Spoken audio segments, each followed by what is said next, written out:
Hai guys, kembali lagi dengan saya Cynthia Sihotang. Pada kesempatan kali ini kita akan membahas tentang pengaplikasian media audiovisual dalam pembelajaran fisika, terkhusus pada materi fluida dinamis.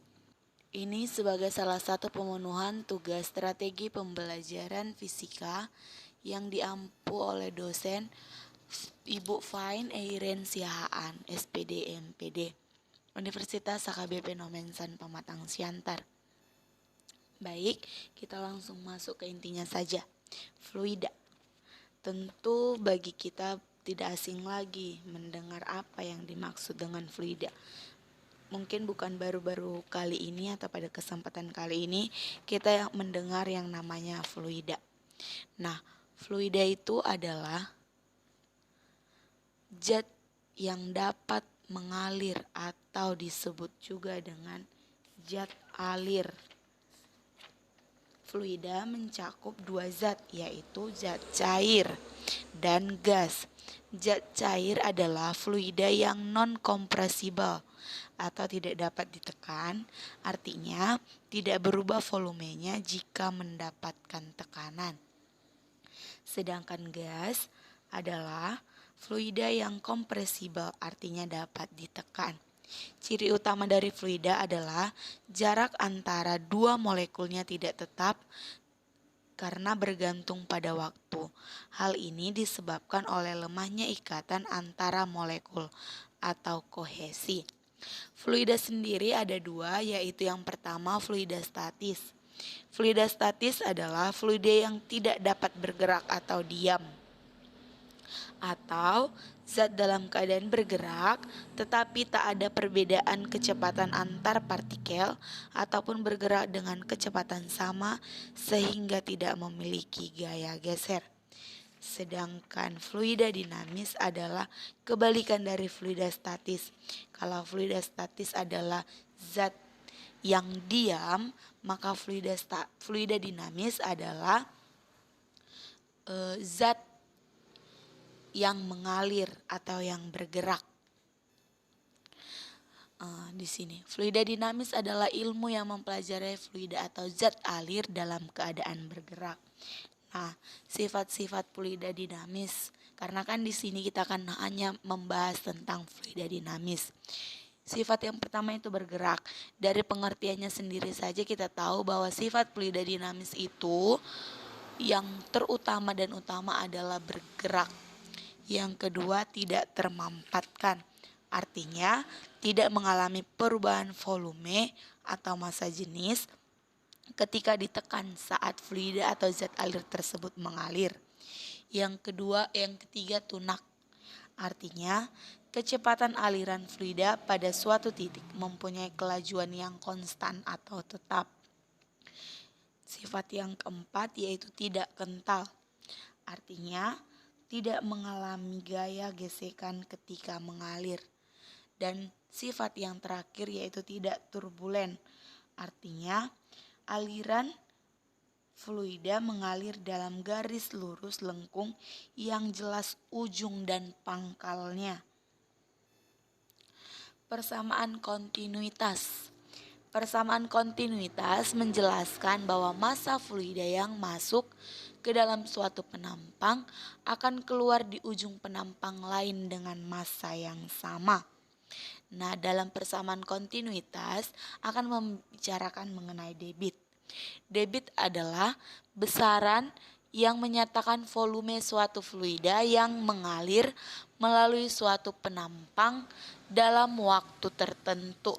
Secara matematis dapat dirumuskan dengan Q sama dengan V per T, di mana Q adalah debit aliran dalam satuan meter kubik per sekon, V adalah volume aliran, di sini volumenya V kecil ya, volume aliran fluida yaitu bersatuan meter pangkat 3, dan T adalah waktu bersatuan sekon. Nah, hubungan antara volume fluida dengan luas penampang.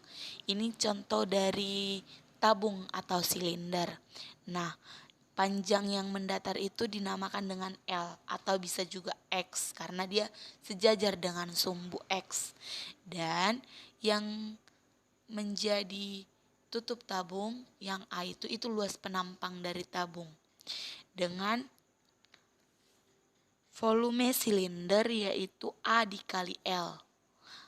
Tadi L itu bisa saja diganti dengan X, maka volume silinder dapat diubah menjadi V silinder sama dengan A dikali X. Maka kita tadi kan V per T. V-nya itu kita ganti dengan A dikali X, maka Q sama dengan AX per T. Kita tahu dalam kecepatan, rumus kecepatan itu X per T, maka Q sama dengan A dikali V. V di sini adalah V kecepatan.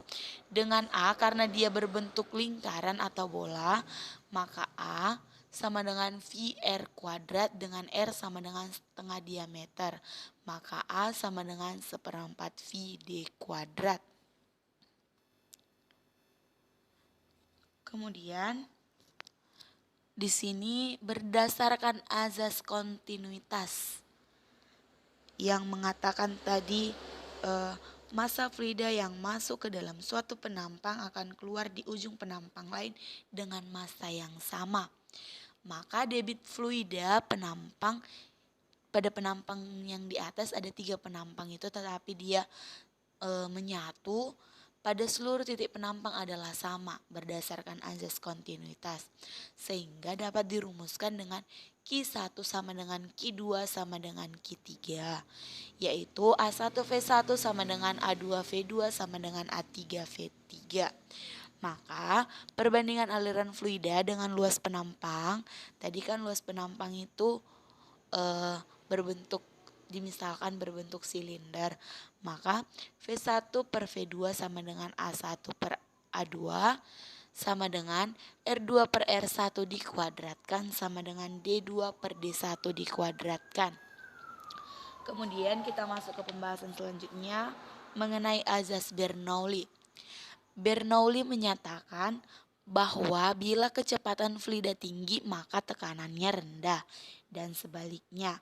Artinya jika kecepatan fluida rendah maka tekanan fluida itu akan tinggi. Azas Bernoulli juga menjelaskan tentang kecepatan dan tekanan fluida pada pipa mendatar. Nah, itu adalah gambar dari pipa mendatar, di mana pada pipa mendatar tekanan fluida terbesar ada pada bagian yang berdiameter lebar karena kecepatan aliran fluida lebih rendah. Dan pada pipa mendatar, tekanan fluida terkecil adalah pada bagian yang berdiameter sempit karena kecepatan aliran fluida tinggi sesuai dengan azas Bernoulli.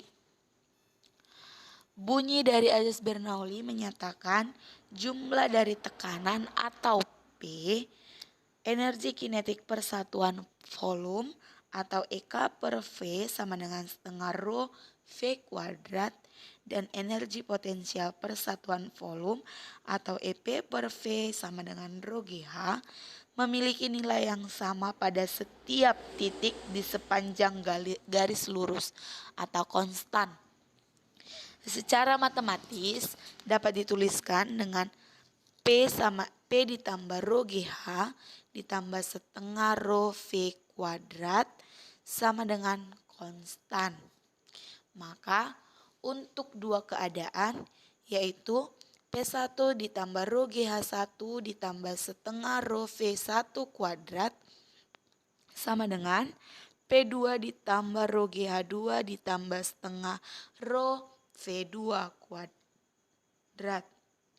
Dengan P adalah tekanan bersatuan Pascal, rho adalah massa jenis bersatuan kilogram per meter pangkat 3, G adalah percepatan gravitasi bersatuan meter per sekon kuadrat, H adalah tinggi aliran fluida bersatuan meter, dan V adalah kecepatan aliran fluida bersatuan meter per sekon.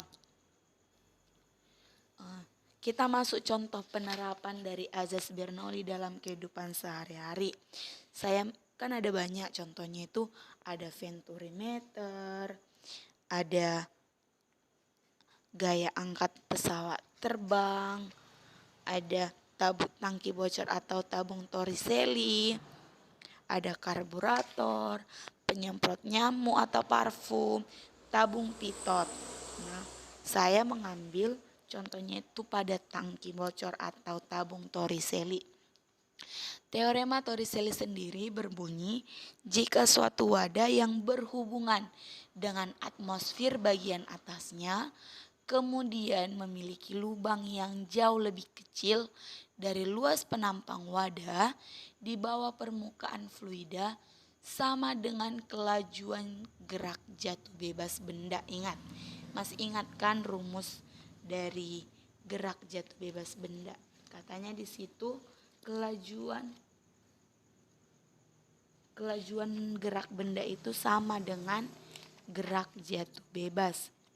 Nah, itu adalah ilustrasi dari tangki bocor atau tabung Torricelli. H itu H1, ada di situ H1, H atau H2. Nah, dengan ketentuan V1 sama dengan 0 meter per sekon. Dengan H sama dengan H1 dikurang H2. H1 itu tinggi wadah dari atas, dari permukaan sampai ke dasar. Sedangkan H yaitu tinggi wadah atau tinggi fluida dari permukaan sampai lubang atau tangki bocor. Sedangkan untuk H2 yaitu ketinggian dari dasar tanah atau dasar tempat wadah itu berdiri ke lubang. Nah, Azaz Bernoulli tadi menyatakan bahwa P1 sama dengan P1 tambah rho GH1 ditambah setengah rho V1 kuadrat sama dengan P2 ditambah rho GH2 ditambah setengah rho V2 kuadrat. Di sini P1 sama dengan P2 sama dengan P0 atau atmosfer, tekanan atmosfer. Kita matikan, baru setengah rho V1 kuadrat itu kita habiskan karena tadi V1-nya itu sama dengan 0. Maka yang tersisa tinggal rho GH1 sama dengan rho GH2 ditambah setengah rho V2 kuadrat. Kita pindah ruaskan, kita satukan yang rho GH1 sama rho GH2. Maka didapatkan rho G buka kurung H1 dikurang H2 sama dengan setengah rho V2 kuadrat. Rho-nya habis, maka yang tersisa sama dengan G dikali H1 dikurang H2 sama dengan setengah rho V2 kuadrat. Nah, V2 kuadrat sama dengan 2GH. Karena H tadi sama dengan H1 dikurang H2. Maka V2 kuadrat sama dengan 2GH. Maka V2 sama dengan akar dari 2GH. Tadi kan V1-nya 0, maka V sama dengan akar 2GH. Tadi rumus debit aliran fluida Q sama dengan luas penampang dikali kecepatan. Nah, kecepatan tadi udah didapat dengan rumus akar 2GH. Maka Q sama dengan A dikali akar 2GH. Kemudian kita mencari waktu dan jarak sembur air. Yang pertama itu kita menentukan waktu sembur air. Yang pertama kita tinjau dari arah vertikal. V0Y sama dengan 0 meter per sekon. A sama dengan G. Y sama dengan H2. Dari persamaan GLBB kita mengingat bahwa Y sama dengan V0YT ditambah setengah GT kuadrat. H2 sama dengan 0 dikali T ditambah setengah GT kuadrat. Tadi Y kan diganti jadi H2. Maka 2H2 sama dengan GT kuadrat. Maka waktu sembur air T kuadrat sama dengan 2H2 per G. Maka T sama dengan akar dari 2H2 per G. Kemudian kita menentukan jarak sembur air dari persamaan GLB. Persamaan GLB yaitu V sama dengan X per T. V tadi akar 2GH dan T tadi akar 2H2 per G. Maka X sama dengan V dikali T. X sama dengan akar 2GH dikali akar 2H2 per G. G per G itu bisa habis. Terus 2 dikali 2 kan 4, akar 4 kan 2, kita pindah ruas, kita keluarkan dari akar, berarti X sama dengan 2 akar H dikali H2. Ini adalah salah satu contoh video praktikum penerapan azas Bernoulli. Mari kita saksikan. Audio Jungle.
Nah, dari praktikum itu dilakukan percobaan secara berulang-ulang pada beberapa ketinggian lubang dan pada ketiga botol tersebut. Nah, kita masuk ke contoh soal. Di sini dikatakan sebuah tangki berisi air setinggi 1,25 meter. Pada dinding tangki terdapat lubang kebocoran setinggi 45 cm dari dasar tangki. Tentukan tempat jatuhnya air diukur dari tangki dan kecepatan sembur air. Nah, kita jawab. Diketahui yang pertama itu katanya tinggi air 1,25 meter, berarti itu H1. H1 sama dengan 125 dikali 10 pangkat minus 2 meter, supaya mudah kita mengerjakannya. Kemudian H2 katanya kebocoran, tinggi dari kebocoran ke dasar. H2 sama dengan 45 dikali 10 pangkat minus 2 meter. H tadi rumusnya H1 dikurang H2. Maka 125 dikali 10 pangkat minus 2 meter dikurang 45 dikali 10 pangkat minus 2 meter.